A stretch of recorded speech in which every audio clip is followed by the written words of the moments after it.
박나래 논란이 끝없이 이어지고 있습니다. 처음 이 논란이 시작됐을 때만 해도 사람들은 갑질 논란 하나 또 터졌네 정도로 넘겼습니다. 하지만 시간이 지날수록 드러난 것은 서로 간의 공방과 반박, 재반박이 이어지고 있죠. 박나래와 전 매니저들. 이 싸움은 이미 돌아올 수 없는 강을 건넜습니다. 구독과 좋아요 꾹 눌러주세요. 박나래와 전 매니저 어씨, B씨는 처음부터 언론전을 각오하고 싸운 것은 아닙니다. 양측은 실제로 합의서를 주고받았죠. 기자들이 입수한 합의서 초안은 이 사건의 성격을 완전히 바꿔놓았습니다. 핵심은 간단합니다. 돈은 주되 이유는 완전히 다르다는 것이죠. 박나래가 보낸 합의서의 전제는 이렇습니다. 이 돈은 법적으로 줄 필요는 없지만 관계를 고려해 선의로 주는 돈이다. 반면 전 매니저들의 합의서 전제는 정반대입니다. 이 돈은 원래 줬어야 할 임금과 성과급이다. 지급 의무를 인정하라. 같은 합의금이지만 한쪽은 호의, 다른 한쪽은 미지급 채무로 규정합니다. 이 간극이 메워질 수 있었을까요? 사실상 불가능했습니다. 이 사건에서 가장 자극적으로 퍼진 말이 있습니다. 전 매니저들이 5억을 요구했다. 실제로 전 매니저 측 변호사가 5억이라는 숫자를 언급하는 녹취도 공개됐습니다. 하지만 정작 합의서 어디에도 금액은 적혀 있지 않습니다. 박나래가 보낸 합의서에도 전 매니저들이 보낸 합의서에도 지급 금액은 모두 공란입니다. 이건 매우 중요한 것이죠. 숫자를 안 적었다는 건 서로 액수를 먼저 확정하지 못했다는 뜻이기도 하고 동시에 법적 책임 인정 여부부터 다퉜다는 뜻이기도 합니다. 즉 돈의 크기보다 누가 잘못했느냐가 핵심이었던 겁니다. 합의서가 오가고 난 뒤 사건은 갑자기 방향을 틉니다. 새벽 3시 박나래의 이태원 자택에서 당사자들이 직접 만났습니다. 박나래는 이후 이렇게 말합니다. 매니저들과 대면했고 오해와 불신은 풀렸다. 하지만 전 매니저들은 즉각 반박했죠. 사과도 없었고 합의 이야기도 없었다. 같은 자리에 있었는데 완전히 다른 기억을 말합니다. 이 지점에서 이미 신뢰는 완전히 무너진 상태였다고 볼 수 있죠. 그리고 이 만남 직후 전 매니저들은 자신들의 합의서를 변호사를 통해 전달합니다. 그 합의서를 본 박나래의 반응은 단호했죠. 이 시간 30분 안에 답을 달라는 요구를 보고 받아들일 수 없다고 판단했다. 이 순간 합의는 끝났고 폭로전이 시작됩니다. 박나래가 보낸 합의서에는 금전 문제보다 더 민감한 요구가 담겨 있습니다. 바로 이것입니다. 지금까지 제기된 의혹들이 오해였고 왜곡이었다는 점을 전 매니저들이 인정하고 정정하라. 여기에는 유리잔 상해 의혹, 의료법 위반 의혹, 4대 보험 논란까지 포함돼 있습니다.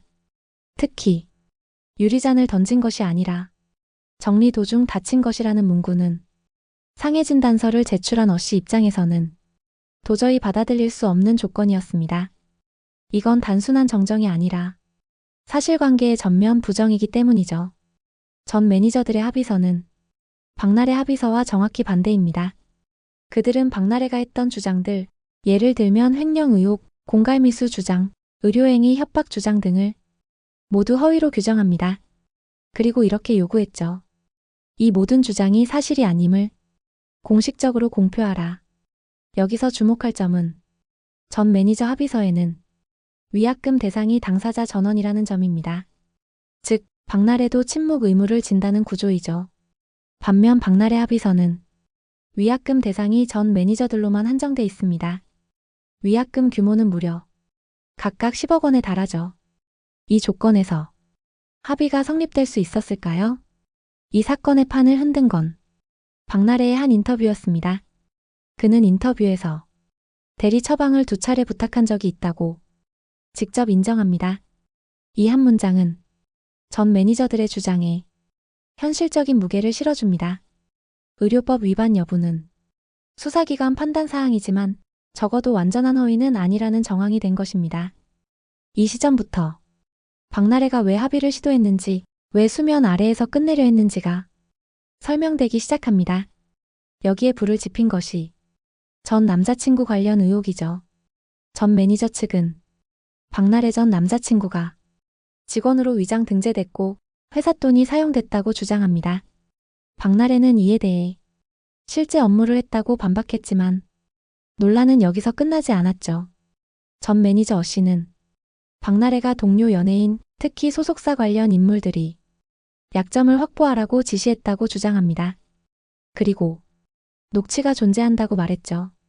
이 주장이 사실이라면 사건의 성격은 완전히 달라집니다. 단순한 갑질이나 임금 분쟁이 아니라 연예계 권력 구조 문제로 번지게 됩니다. 물론 이 부분은 현재까지는 의혹에 불과하죠. 이 싸움의 본질은 누가 착하냐, 누가 나쁘냐가 아닙니다. 누가 더 많은 증거를 갖고 있느냐, 누가 먼저 법정으로 가느냐, 누가 여론을 먼저 선점하느냐의 문제입니다. 박나래는 연예인으로서의 이미지와 생존을 걸고 있고 전 매니저들은 자신들의 명예와 법적 책임을 걸고 있습니다. 양측 모두 이미 물러설 수 없는 상태입니다.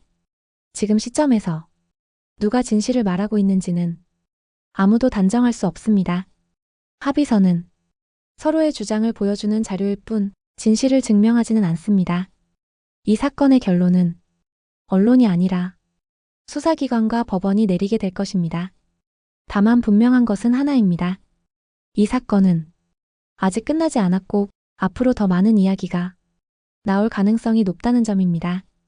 여러분들의 생각은 어떠신가요?